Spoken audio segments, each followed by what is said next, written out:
Now we're going to start putting in some of the little people in the distance. We do these quite loosely, but I just need to know roughly where their heads are and where their feet are, and then we can start to put them in. So here we go. Keep the heads tiny,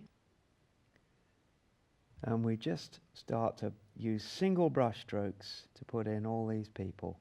We're starting with foreground people, and we're going to work our way into the distance. For people in this glare area, I'm going to use slightly warmer colour, and that's using burnt sienna, and again the same guidelines. We just use these single brush strokes, tiny heads, keep the heads small, hundreds and hundreds of people, and we want to paint them not just in a way that allows us to do it quickly for convenience sake, but so they look real. Now as we work into the distance, the figures are getting very much smaller. So here, they're just little vertical marks, tapering down to thin lines, and these are their legs where they touch the ground. Up above, it's beginning to just resolve into a mass of abstract light and dark. And then in the distance, we keep these vertical lines going, and they gradually resolve together, and we get the mass of people. And now as we get into the background, we really do start putting on dark background with the same colour. Here you can't see where the people stop and the trees and the shadows start. We'll come back to the people in a minute, but now I'm going to start putting in the shoreline clutter. So the first thing I'll probably do is tape it. I'm going to tape it across like this to prevent the paint from coming back onto the walkway. Now we start to build up colour very quickly along here. We've got all the poles going in, just single rapid brush strokes, very distinctive, tells you straight away that this is Venice. There we go. Makes life much easier taping across like that. I'm trying to keep the poles unevenly distributed. As we come into the foreground, they're a little bit thicker, a little bit more widely spaced. So there we go.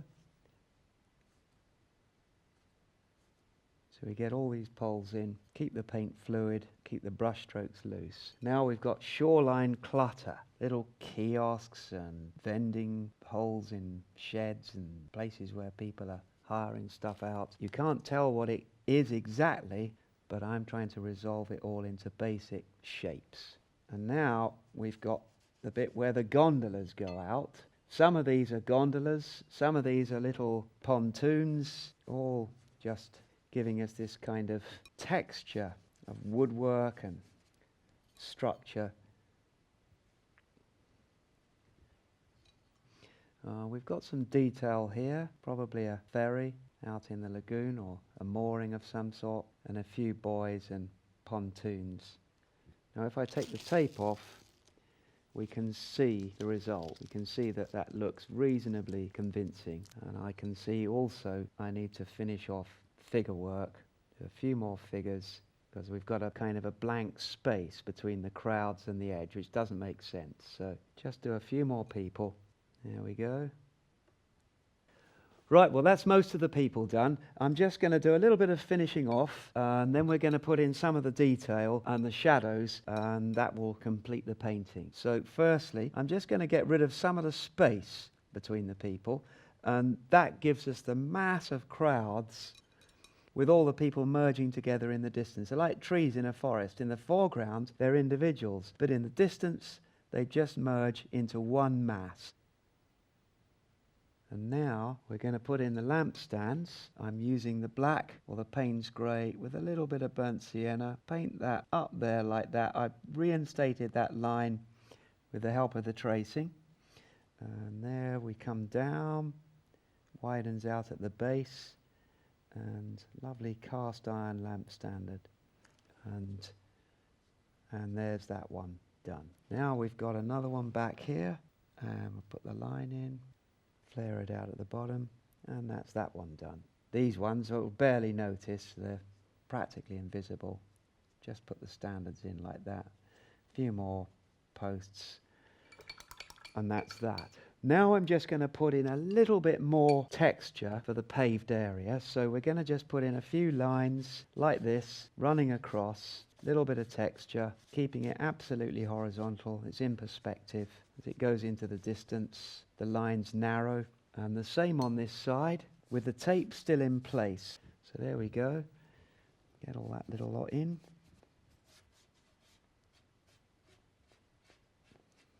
Now I'm going to peel this tape off. Now watch what happens when I peel the tape off. We've got a slight difference in texture there, and this is where St Mark's Square meets the main thoroughfare on the front of the lagoon, and the paving stones just seem to go off in a different direction. So I'm just going to try and get round to a workable angle and just put some hints of marks in here for this paved area. I don't want to do it with every detail, just a few hints and markings just to indicate there's another set of paving just over here. I think I need a slightly finer brush for that.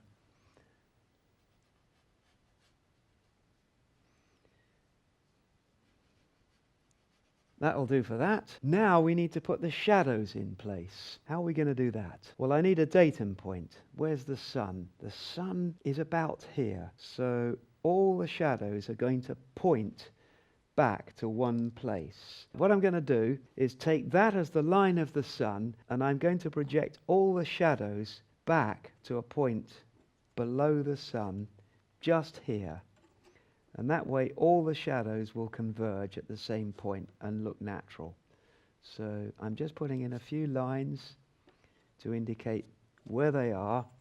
So even shadows have to obey perspective. There we go, that's it. Now we'll put the shadows in. And I'm going to use a bit of a violet colour for the shadows. Cerulean blue, quinacridone magenta, a little bit of burnt sienna, and we just shoot them off like this. They join onto the feet.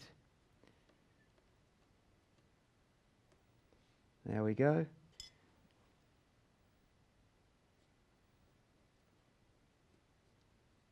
In the distance, the shadows are going to be shorter. In the foreground, they're longer. In the far distance, they'll lose their directionality altogether. They'll just show up as little horizontal lines. Just widening these shadows out a bit. They're coming towards us, so they should get a little bit bigger as they do. That's all right. Now for the next stage, we're going to remove the masking for the lamps. So we've got the lights for the lamps. What do we do with these? Bit of burnt sienna. There we are. There's some clean burnt sienna. And we just touch them in with that. There we go. These are the lamps going in. And this is where the glass has diffused the light from the sun behind. And now I'll leave that to dry. And the next stage we'll see the painting taken to completion. Now we're going to just do a few little finishing touches to take the painting to completion. I'm going to just strengthen these foreground shadows up a little bit, and then we're going to put in some missing shadows from the lamps, so I'll get these in first. Here's the shadows from the lamps. I haven't put those in yet. And that one. So we've that's in place now. Now we've got a little bit of building to put in place. Where I extended the dome, I need to extend the side of the building there just a touch. So that's that done. I'm going to put a little bit of detail onto the lagoon. So we've got maybe an object there, possibly a pontoon, and just a little bit of surface texture to go on. So just watery pigment. Brush it across like that. And that makes that look a little bit more busy. Now we've got the lamps, and all we do with them is paint the structures of the lamps around the burnt sienna. So we've got a lamp there, just loosely dashed in.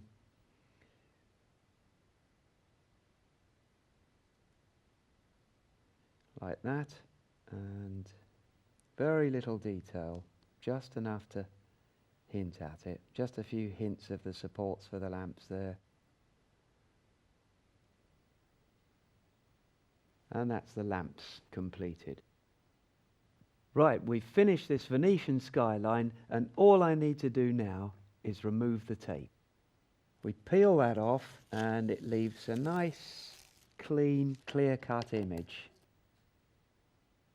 I'm going to recap how we did the painting. First, we just masked a few lamps to save us some bother later. Then we mixed plenty of colour and we applied one layer of colour over the whole painting after wetting it. Then, when that was dry, we put on a second layer of colour for the sky, this time stopping on the horizon, so the lagoon starts to show up as light. Then, when it was dry, we put on the backdrop of the buildings. Again, just one wash, very simple.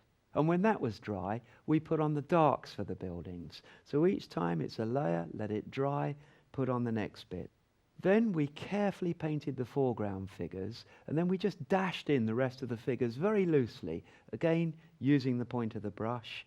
And then finally we did the posts and the gondolas along the shore, we put in some shadows, we finished the detail, took off the masking and touched in the lamps. And those simple stages get us our Venetian skyline.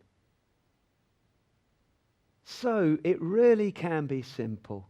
It doesn't have to be the same. Why don't you have a go? Paint a Venetian skyline, or paint a subject of your choice using these principles. I'll see you next time.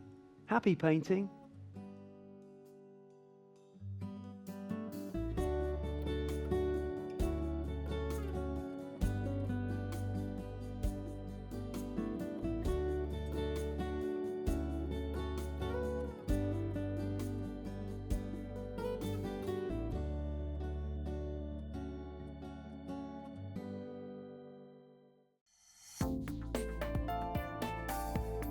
Now available to buy.